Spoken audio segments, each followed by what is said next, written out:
तो कैसे हैं आप सभी लोग। एक बार फिर से स्वागत है आपका हमारे YouTube channel study with Yogesh में।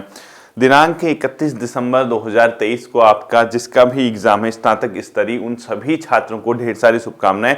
जैसा कि आप लोग विदित हैं, कल मैंने आपसे कहा था कि कुछ इंपॉर्टेंट बातें मैं आप लोगों को इस एग्जाम के लिए बताऊंगा और उसके बाद 1 तारीख से हम लोग स्टडी शुरू कर देंगे। ठीक है, आपको लग रहा होगा सर नहीं इस हफ्ते पढ़ाया नहीं। एक्चुअली देखो बच्चों, पढ़ाने लायक कुछ था भी नहीं। रियलिटी ये है क्योंकि पेपर है सामने और लगभग सब आपने पढ़ा है। एक वीडियो मैंने आपको उत्तराखंड करंट अफेयर की, एक नेशनल इंटरनेशनल करंट अफेयर्स की दी थी, वो आपके लिए जो है ठीक ठाक साबित हो सकती है। इसके अलावा चूंकि मैं अगर क्लासेस देता तो क्योंकि पेपर भी है, आप पढ़ते भी नहीं और अनावश्यक चीजें थोपने वाली बात हो जाती। ठीक है, 1 तारीख से हम लोग नई शुरुआत के साथ, नई इंथुजियाज्म के साथ, नई ऊर्जा के साथ आगे आएंगे। और जिसका भी अभी तक कुछ ही मार्क्स से रुक रहा है या बहुत मतलब क्लोज मार्जिन से उसका सिलेक्शन नहीं हो पाया है, तो उसका अगर बीपीडीओ का एग्जाम है तो बिल्कुल सतर्कता से के साथ, ठीक है, अपने दिमाग की जो अपने ये माइंड होता है उसको ओपन यानी खुला रखना है। सारी चीजों को ध्यान में रखना है। ये नहीं कि तोते की तरह रट के जा रहे हो और क्वेश्चन ढंग से नहीं पढ़ रहे हो, टिक लगा दे रहे हो। ऐसी गलती बिल्कुल भी आप लोगों से अपेक्षित नहीं होगी। ठीक है, क्योंकि बच्चों अब जो पेपर है, अब आपने एक चीज ध्यान दी होगी, ये जो स्नातक स्तरीय भर्ती है आपकी 31 दिसंबर को, इससे पहले भी अभी आपने कल न्यूज वगैरह में भी पढ़ा होगा, लेटर वगैरह भी देखे होंगे कि जो बीपीडीओ इससे पहले आए हैं, बीपीडीओ वीडियो या जो भी हैं, उनकी ज्वाइनिंग की प्रक्रिया अब शुरू हो रही है। ठीक है, उससे पहले कई बच्चे पटवारी में सेलेक्ट होकर अपने आप में ट्रेनिंग में, अभी ट्रेनिंग संस्थानों में वहां पे हैं। उससे पहले पुलिस कांस्टेबल वाले बच्चे सेलेक्ट हुए। 746 का जो था अपने आप में कनिष्ठ सहायक वाला, इसमें हाँ कनिष्ठ सहायक के कुछ बच्चे जरूर होंगे जिसने 746 वाला दिया था, उसने में भी एक ग्रेजुएट लेवल का भरा ही होगा, तो वो लोग भी इस एग्जाम में आपको देखने को मिलेंगे। तो लेकिन बेसिकली एक बहुत बड़ा मास जो रेगुलर 3-4 सालों से एग्जाम निकाल रहे थे और वही छात्र आप लोग रिपीट देख रहे थे, यानी अगर कोई रिजल्ट आता था तो 40 से 50% बच्चे वही रिपीट होते थे, 40-50% नहीं आते थे। यही सच्चाई है, आप जानते होंगे। जैसे पटवारी देखोगे वही बच्चे बीपीडीओ बनेंगे, पुलिस कांस्टेबल देखोगे वही बच्चे पटवारी बन रहे थे। तो 40-45% बच्चे वही और बाकी 50-55-60% बच्चे नहीं आते थे। लेकिन फिलहाल जो हाल फिलहाल के दिनों में आपने देखा होगा, अधिकांश बच्चे अपने आप में ज्वाइनिंग लेके अपने अपने स्थानों पर क्या कहें तैनात हो चुके हैं। यानी कोई ट्रेनिंग में है, कोई अलग कार्य में, कोई स्टार्ट कर चुका है जॉब। और इसमें एक ही जॉब नहीं है बच्चों, इसमें कहाँ से शुरुआत होती है, पुलिस कांस्टेबल इसके अंदर आया, सचिवालय रक्षक इसके अंदर आया, इसके अलावा पटवारी का इसके अंदर आया, इसके साथ ही अपने आप में 746 वाला जो था कनिष्ठ सहायक का वो इसके अंदर आया। साथ ही साथ कुछ और पद भी थे जैसे फॉरेस्ट गार्ड वगैरह जो भी है। ठीक है, जितने भी वन दरोगा वगैरह, वो सभी लोग क्या हो चुके हैं बच्चों, सेलेक्ट होकर अपने अपने क्षेत्रों में, अपने अपने फील्ड में कार्य कर रहे हैं। अब कौन बचे, बड़ा इंटरेस्टिंग सा है। ठीक है, तो अब जो बच्चों एक ऐसे बच्चे हैं जिसका कुछ नंबर से रुक रहा था, और ये भी मान के चलिए आप लोग कुछ नए बच्चे यानी न्यू कमर्स इसमें आपको पहली बार ऐसे देखने को मिलेंगे जो पहली बार इस एग्जाम को दे रहे होंगे। कई बच्चे ऐसे होंगे जिसका पहला अटेम्प्ट होगा और पहली बार वो कोशिश कर रहे होंगे, और कुछ बच्चे निकलेंगे भी पहली बार में, निकल भी जाते हैं बच्चों। ठीक है, क्योंकि 4-5 महीना अगर उत्तराखंड की एग्जाम तैयारी की जाए 4-5 महीने में और सही डायरेक्शन में सही तरीके से पढ़ा जाए तो बहुत ज्यादा मुश्किल नहीं है। क्योंकि जिसकी कंप्यूटर, जिसकी थोड़ी सी रीजनिंग और जिसका साइंस और करंट अफेयर्स ठीक है, तो वो जो मेरिट में अपने आप में फ्लक्चुएशन क्रिएट करते हैं, यानी इन्हीं से जो है मेरिट ऊपर नीचे होती है। 2 नंबर 3 नंबर का तो गैप होता है। अगर इसका ये सही है, उत्तराखंड अगर ट्रेडिशनल आ गई, जीएस अगर उसने हल्का फुल्का ठीक ठाक ढंग से देख लिया तो उसका काम बन जाता है। ठीक है, ये मैंने नोटिस किया है। तो यहाँ पे आपने एक चीज नोटिस की होगी बच्चों, सारे एग्जाम्स के रिजल्ट आने के बच्चे तैनात हो चुके हैं, अब जो बचे हैं वो आप लोग हैं। तो ये बिल्कुल ध्यान में रखना है आपको कि जब आप पेपर करेंगे पूरे कॉन्फिडेंस के साथ जाइए कि इस बार मेरा नंबर है, इस बार मैं निकलूंगा। एक ऐसा मतलब अपने आप में जोश होना चाहिए, क्योंकि जितने भी पोस्ट हैं, मैं पोस्ट पे कभी कमेंट नहीं करता कि इतने पोस्ट हैं, इतने लोग निकलेंगे तो उतने ही जितने पोस्ट हैं, लेकिन अभी तो नहीं पता है ना कि कौन निकलेगा। तो आपको अपने आप को उसके अंदर समाहित करना है, आपको उसमें सम्मिलित करना है कि एक आप होंगे। जिस दिन आपके अंदर इस प्रकार के विचार आ गया कि नहीं इस बार मेरा हो जाएगा, मैंने पढ़ाई की है और मेरी जो मेहनत है उसका परिणाम, उसका फल मुझे मिलेगा, इस प्रकार का अगर पॉजिटिव वाइब्स अगर अंदर से आते तो आपका चयन होगा बच्चों। क्योंकि आपको ये ध्यान रखना है, इस बार आपके साथ जो बच्चे हैं वो ये सभी लोग वो होंगे जिनका पहले कुछ नंबर से रुका है, या कहने का मतलब है न्यू स्टूडेंट है। ठीक है, बाकी जो पुराने हैं वो निकल चुके हैं बच्चों, वो नहीं आएंगे आप यहाँ पे। वो रियली कोई आपको देखेगा तो कनिष्ठ सहायक वाला देखने को मिलेगा क्योंकि इसका सिलेक्शन हो गया, तो वरना वो सब निकल चुके हैं। पटवारी वाले आने से रहे, कांस्टेबल वाले बेचारे वैसे ही ट्रेनिंग में बिजी हैं, वो कहां से आएंगे। ठीक है, इसके अलावा जो अलग अलग पद हैं वन दरोगा वाले, वो कोई नहीं आने वाले। तो कहीं ना कहीं इसका एक लाभ जो है उन अभ्यर्थियों को मिल सकता है जिसका पिछले कुछ समय से कुछ ही नंबर से अपने आप में सिलेक्शन रुक रहा था, तो वो आप ही हैं बच्चों। तो ध्यान रखना है कि पेपर जब आप सॉल्व करेंगे तो सॉल्व करते समय ये भी माइंड में रखना है कि यार इस बार मौका है, अच्छे से बिल्कुल अपनी इंद्रियों को जो है क्या रखना है, होशो हवास में रखना है, खुला रखना है। ऐसा नहीं कि भावुक होके लगा दिए 95 क्वेश्चन 97 क्वेश्चन यार तो 90 क्वेश्चन ऐसे टिक कर दें, ऐसा नहीं करना है। कितने क्वेश्चन अटेम्प्ट करने हैं, क्या करने हैं, वो सब मैं आपको गाइड करता हूं, ठीक है। इसके अलावा एक चीज बहुत इंटरेस्टिंग है बच्चों, देखो जब अधीनस्थ सेवा चयन आयोग के पदाधिकारियों ने वहाँ के चाहे माननीय अध्यक्ष जी हों, माननीय जो वहाँ पे मेंबर्स हैं जो भी हैं, ठीक है, उन्होंने एक स्टेटमेंट दिया था कि पेपर हम लोग कुछ इस तरीके का बनाएंगे कि बच्चा सोचने पर मजबूर हो। तो सबसे बड़ा इंटरेस्टिंग चीज यही है कि इस पेपर को देखने वाला लायक है, ठीक है, क्योंकि बीपीडीओ के बाद से कोई ऐसा एग्जाम हुआ नहीं है बड़ा अधीनस्थ सेवा चयन आयोग की ओर से जिसको पेपर हम देखने लायक हैं, ठीक है। अभी ही एग्जाम है, अब 31 दिसंबर का जो एग्जाम होगा उससे पता चलेगा कि पेपर का पैटर्न कैसा बन रहा है। वो तो चलो पहला एग्जाम था बीपीडीओ वाला, आफ्टर उनके जो मतलब वहां पर अधीनस्थ सेवा चयन आयोग से जो भर्तियां छीन ली गई थी उसके बाद उन्होंने बीपीडीओ का री एग्जाम कराया था। लेकिन उसके बाद के जो आप एग्जाम देखेंगे तो कल यानी परसों को यानी 31 दिसंबर को आपका बड़ा एग्जाम है, ठीक है।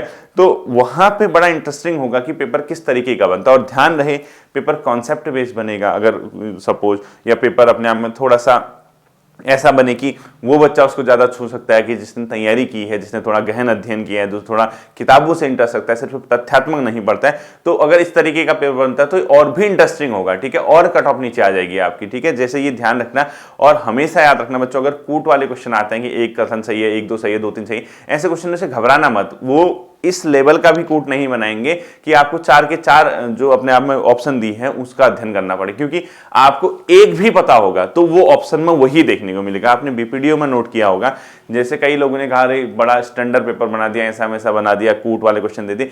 कूट वाले में अगर आपको एक स्टेटमेंट भी सही तरीके से पता था तो उन्होंने 4 विकल्प जो दिए थे उसमें उसी एक स्टेटमेंट के आधार पर सही आंसर निकल रहा था। मतलब आपको जरूरी नहीं कि 4 के 4 स्टेटमेंट पता हो एक स्टेटमेंट में। इसलिए मैं कह रहा पेपर को बड़े सावधानी पूर्वक बड़े ध्यान से आपको पढ़ना है और पेपर विश कीजिए कि डायरेक्ट बहुत हल्का ना आए, क्योंकि हल्का पेपर आता है तो मेरिट बहुत ऊपर चले जाती है। और मेरिट ऊपर जाने का मतलब कि फिर आप लोग पिछड़ जाते हैं कई लोग, क्योंकि कई बच्चों को क्या होता है सिर्फ और सिर्फ फैक्ट पढ़ने की आदत नहीं होती, वो थोड़ा कॉन्सेप्ट के साथ पढ़ते हैं। तो विश कीजिए कि पेपर एक मॉडरेट से थोड़ा सा हाई, मतलब मॉडरेट से ऊपर ही बने, लो और एवरेज लेवल का नहीं बनना चाहिए, क्योंकि उससे क्या होता है नुकसान होता है बच्चों, सभी कर आते हैं फिर मेरिट का अनुमान नहीं आता। तो अगर आप मेहनती छात्र हैं, अगर आपने पढ़ रखा है, आपने तैयारी सही तरीके से की है, तो एक भाग्य से अपने एक ऊपर वाले से दुआ कीजिए कि पेपर का स्टैंडर्ड ठीक ठाक रहे, बहुत हल्का पेपर ना आए। और जैसा कि हम लोग अपेक्षा भी कर रहे हैं कि मे बी आयोग ने इस बार जो पेपर है वो ठीक ठाक बनाया होना चाहिए, ठीक है, उससे आइडिया भी आ जाएगा। तो आइडिया नहीं है कैसा पेपर बन रहा है, क्या बन रहा है, बट अगर इस तरीके के पेपर बनते हैं तो आपको सब चीजों को, यानी आप एग्जामिनेशन हॉल के अंदर बैठ गए तो आपको सिर्फ एक ही चीज को माइंड में नहीं रखना है कि पेपर हमने निकालना ही निकालना है। आपने ये भी ध्यान रखना है कि इसमें कौन बच्चे पार्टिसिपेट कर रहे हैं, दूसरा इस पेपर का स्टैंडर्ड कैसा है, उस आधार पे आपने नंबर ऑफ क्वेश्चन को अटेम्प्ट करना है, ठीक है। तो सबसे पहले धैर्य से, 2 घंटे का समय है, बहुत होता है। अभी आपने आरओ का प्रीलिम्स दिया है, कई बच्चों ने, आपने देख लिया होगा कि 2 घंटे में जब आरओ का पेपर लगभग आप पहुंच गए थे 100-150 क्वेश्चन, तो ये तो 100 ही नंबर है, तो समय की कोई कमी नहीं है। यानी आप ये कह ही नहीं सकते कि मेरे क्वेश्चन छूट गए, समय की कमी होगी, पेपर लेंथी बना दिया, ऐसा नहीं है। 2 घंटा बहुत होता है।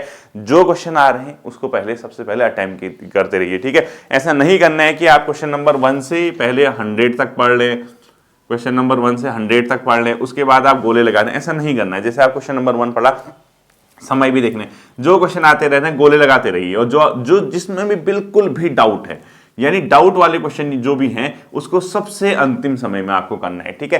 पहला अटेम्प्ट आपका क्वेश्चन, नंबर ऑफ क्वेश्चंस को अटेम्प्ट करने का ये होना चाहिए जिसमें आप 100% श्योर हैं, यानी 100% अगर आप श्योर हैं कि इसका आंसर ये होगा, तो सबसे पहले आप क्या कीजिए बच्चों, 100% वाले, ठीक है, जिसको आप ये मानते हैं कि नहीं इसका मैं एग्जैक्ट हूं, मैं कंफर्म हूं कि इसका आंसर ये है ही है। सबसे पहला काम आप ये कीजिए, क्योंकि अगर आप ऐसा करेंगे तो लगभग आप 100 में से 60-65 क्वेश्चन इजीली बना चुके होंगे। उसके बाद जो आराम से आपके पास 30-35 क्वेश्चन बचे हैं, इसके लिए आपके पास सोचने का समय होगा बच्चों, क्योंकि अगर आप 100 क्वेश्चन करेंगे, 60% जो क्वेश्चन कर रहे हैं, अगर अधिकतम आप इसमें 1 घंटे का टाइम लेते हैं तो बचे हुए 30-35 क्वेश्चनों के लिए आपको 1 घंटे का समय है। और थोड़ा सा क्या होता है ना, जब आप माइंड को ब्रेक देंगे, जैसे आप कई बच्चे क्या करते हैं, जैसे क्वेश्चन नंबर 4 में अटक गए तो 4 ही को सोचने में लगे रहते हैं। तो आप जहां अटक रहे हैं उसको स्किप करते हुए आगे बढ़ जाइए। आगे बढ़ने के बाद जब आप एक पहले राउंड में आप 1 से 100 तक क्वेश्चन अटेम्प्ट कर लेते हैं, उसके बाद जब आप सेकंड राउंड आते हैं तो आपको क्या होता है, एक ब्रेक मिल जाता है। एक मनोवैज्ञानिक तथ्य है बच्चों ये, ठीक है। अब इसका एग्जाम्पल कैसे मैं आपको समझाता हूं। जैसे क्वेश्चन नंबर 8 पे आप अटक गए, कोई भी क्वेश्चन है, ठीक है, आप अटक गए, आप इसको स्किप कर दो, आप आगे को बढ़ते रहो, लेकिन आपके दिमाग में कहीं ना कहीं क्वेश्चन 8 चल रहा होगा। ये सच्चाई है कि यार उसका आंसर मैंने पढ़ा था, कुछ ये हो सकता है। जब आप 100 क्वेश्चन तक पहुंचोगे वो याद कर क्लिक कर जाएगा। यानी आप क्या होता, कई बार क्या होता है, आपने देखा होगा, आप जब पेपर में आंसर लगाते हैं, लगाने के बाद आपको थोड़ी देर बाद एहसास होता है अरे यार मैंने तो गलत लगा दिया, इसका तो ये था, मैं कैसे गलत लगा सकता हूं, होता है नहीं। तो वो क्या होता है कि आपको टाइम मिल जाता है, तभी आप क्या करें, मैं इसलिए कह रहा हूं कि पहले ही अटेम्प्ट में अगर जहां पे डाउट है उसको गोल मत करना, आप आगे बढ़ते जाइए। हो सकता है कि आप 100 क्वेश्चन पहुंचने तक उस डाउटफुल क्वेश्चन को रिकॉल कर जाएं, आपके दिमाग में आ जाए कि नहीं इसका आंसर ये था, मैंने इसको पढ़ा था, अच्छे से आपको याद आ जाएगा। ये बहुत बड़ी सच्चाई है बच्चों, इस चीज को आपको ध्यान में रखना है। ऐसा नहीं कि हवा में हमने गोला लगा दिया, हमें ध्यान ही नहीं, हम जल्दबाजी कर रहे हैं, ऐसी बिल्कुल गलती मत करना, क्योंकि ये एक बहुत बढ़िया मौका है आप लोगों के लिए जिनका पिछले कुछ एग्जाम में मार्जिनल डिफरेंस से सिलेक्शन रुक रहे, लंबे समय से तैयारी कर रहे हैं, नहीं हो पा रहा है, या एक नए छात्र जो पहली बार अटेम्प्ट कर रहे हैं, सभी के लिए एक प्रकार से अच्छी अपॉर्चुनिटी है कि आप इस एग्जाम में क्या कर सकते हैं, अपना परचम लहरा सकते हैं। तो ये बहुत ही इंपॉर्टेंट चीज है कि आपने इन क्वेश्चंस को अटेम्प्ट करने का तरीका क्या अपनाना चाहिए। इसके अलावा कई बच्चे कहते हैं कितने क्वेश्चन अटेम्प्ट करें, जितने आ रहे हैं उतने कीजिए। मेरा तो एक ही फंडा है बच्चों, जितने आ रहे हैं उतने कीजिए। अब ऐसा तो नहीं कि मैं कहूंगी ना 60 क्वेश्चन अटेम्प्ट करो और आपको 80 आ रहे हैं, 20 छोड़ दोगे मेरे कहने में। कुछ नहीं छोड़ता है बच्चों, कोई नहीं छोड़ता है, जिसको जितने आते हैं वो करता है। उसके अलावा मैं आपको बता रहा हूं, अगर आप किसी केस में ऐसा मानते हैं कि आपके 75, 78, 79 क्वेश्चन सही होंगे, एग्जैक्ट मानते हैं आप, और आपने बहुत मेहनत की थी और आपको लगता है कि क्वेश्चन के स्टैंडर्ड अच्छे हैं, कि आपको पता नहीं चल जाता कि जैसे आप क्वेश्चन में टिक लगाएंगे तो आपको आइडिया तो आ ही जाता होगा कि यार ये वाला क्वेश्चन सामने वाले को आया होगा या नहीं होगा। कई मेरे को तो फील होता है, जैसे मैं कई क्वेश्चन देखता हूं, अगर मुझे आ रहा होगा तो मैं यार समझ जाता हूं कि ये क्वेश्चन सामने वाले को नहीं आ रहा होगा। क्यों आ भी रहा होगा तो बहुत कम लोगों को आ रहा होगा, क्योंकि कुछ क्वेश्चंस या कुछ चीजें ऐसी होती हैं जो हमें पता रहता है बच्चों कि हमने इसको ऐसे पढ़ा था और इतना टफ चीज थी, हम तब समझे थे, तो वहां पे आइडिया आ जाता है कि कई बच्चों को ये क्वेश्चन नहीं आ पाएगा। तो आपको अगर 70, 75, 78 क्वेश्चन आते हैं, आपने किए, तो 5-7 क्वेश्चन, 8-9 क्वेश्चन डाउटफुल में आप गैस कर सकते हैं बच्चों, ठीक है। अब आप 60 क्वेश्चन करके आ रहे हैं, उसके बाद आपको क्वेश्चन आ ही नहीं रहे, फिर तो मैं कहूंगा 90 करके आओ, क्योंकि फिर कोई ऑप्शन नहीं है ना। आपको पेपर के स्टैंडर्ड के अकॉर्डिंग ये तय करना होगा कि आप कितने क्वेश्चन करके आए। मेरा मानना है पेपर अगर ठीक ठाक बनता है, अगर आपको 75 के आसपास के मार्क्स आ रहे हैं, तो आपको 8 से 10 क्वेश्चन पे क्या करना चाहिए, एक प्रकार से गैस करना चाहिए जो डाउटफुल है। लेकिन अगर आप 65-70 नंबर लेके आ रहे हैं तो आपको 20-25 क्वेश्चन पे, 20 क्वेश्चन पे डाउट करना, मतलब जो डाउटफुल है उस पे गैस करना चाहिए, क्योंकि इससे एक प्रायोगिकता रहती है कि 20 क्वेश्चन अगर आप गैस करेंगे, जरूरी नहीं कि 20 के 20 गलत हो, 20 में से अगर आपके 8 सही हो जाए, 7 सही हो जाए, तब भी आपको फायदा होता है। ये हमेशा ध्यान रखना। तो ये कितने करने हैं, क्या करने हैं, वो सब आपका पेपर का स्टैंडर्ड बताएगा। मेरे हिसाब से अगर एक पेपर बनता है जिसकी कट ऑफ, मैं अभी नहीं कह रहा हूं, मेरे हिसाब से एक पेपर ऐसा बनता है जिसकी कट ऑफ अगर 75 नंबर जाती है, तो मेरा ही मानना है अगर आप 67-68 क्वेश्चन करते हैं तो आपको 85-86 क्वेश्चन करने चाहिए टाइम, अगर आपको सही आ रहे हैं। अगर आप 77-78 क्वेश्चन सही करके आते हैं तो आपको 2-4 से ऊपर कैस नहीं करने चाहिए, ठीक है। तो ये सब डिपेंड करता है, जितने ज्यादा क्वेश्चन आपको आ रहे होंगे उतने कम गैस करने चाहिए। हमेशा ध्यान रखना, जितने ज्यादा क्वेश्चन आपको आ रहे होंगे उतने कम गैस करना, और गैस वही करना जो डाउटफुल क्वेश्चन हो। अनावश्यक तुक्के मत लगा के आना। 40 नंबर आ रहे हैं तो 100 के 100 अटेम्प्ट करके आना, फिर 50 नंबर आ रहे हैं तो 100 के 100 अटेम्प्ट करके आना। फिर कोई तरीका नहीं होता कि आप इस चीज को सिलेक्शन के लिए 50 नंबर पे वेट करें कि यार 50 नंबर आ रहे हैं, मेरा 50 नंबर में सिलेक्शन हो जाएगा, ऐसा बिल्कुल भी नहीं होता है, ठीक है। तो इस चीज को, इन सभी चीजों को अपने माइंड पे रखना है। आपने क्या क्या चीजें रखनी है, पहली चीज याद रखनी है कि इस बार आपका नंबर है, आपका चयन होगा। क्यों? क्योंकि जो बार बार जो बच्चे निकल रहे थे वो अपने अपने स्थानों पर अभी तैनाती में है, ट्रेनिंग में है, तो वो तो नहीं आएंगे जो मेरिट उछाल रहे थे। दूसरा, सभी नए बच्चों के साथ आप पुराने धुरंधर जो है, जो कुछ ही मार्क्स से रुके थे, वो लोग पार्टिसिपेट कर रहे हैं। तीसरा, पेपर का स्टैंडर्ड जैसा कि आयोग कह रहा था कि हम ठीक ठाक बनाएंगे, बच्चों को सोचने पर मजबूर करेंगे, तो अब देखते हैं कितना सोचने में आपको मजबूर करते हैं। तो पेपर आउट होगा तभी पता चल पाएगा। तो उस आधार पर भी आपको वो पॉइंट पे ध्यान रखना है। अगर पेपर थोड़ा स्टैंडर्ड बनेगा आप पढ़ने वाले हैं तो फिर ज्यादा गैस वगैरह मत करके आना, ज्यादा क्वेश्चन अनावश्यक अटेम्प्ट मत करके आना। पेपर देखते ही आप समझ जाओगे कि पेपर कितने मेरिट का लायक है। अगर आप 60-65 में भी सिलेक्शन हो जाता है, ध्यान रखना है, ठीक है। ऐसा नहीं कि यार पेपर अच्छा खासा बनाया और सर ने कहा कि 75 आ रहे हैं तो 87 करके आना, 87 टिक करके आगे, ऐसी गलती मत करना। पेपर का स्टैंडर्ड आपको बताएगा कि आपको कितने नंबर या कितने क्वेश्चन वहां पे गोल करने हैं, ठीक है। इसके साथ साथ ही एक पॉजिटिव माइंड, पॉजिटिव एटीट्यूड और एग्जामिनेशन हॉल का प्रेशर अपना जो है आपको कंट्रोल रखने की कोशिश करनी है, क्योंकि बार बार आप एग्जाम दे रहे हैं, इतने एग्जाम आपने दे दिए, मुझे तो लगता है कि एग्जामिनेशन हॉल का प्रेशर तो होना ही नहीं चाहिए आपको।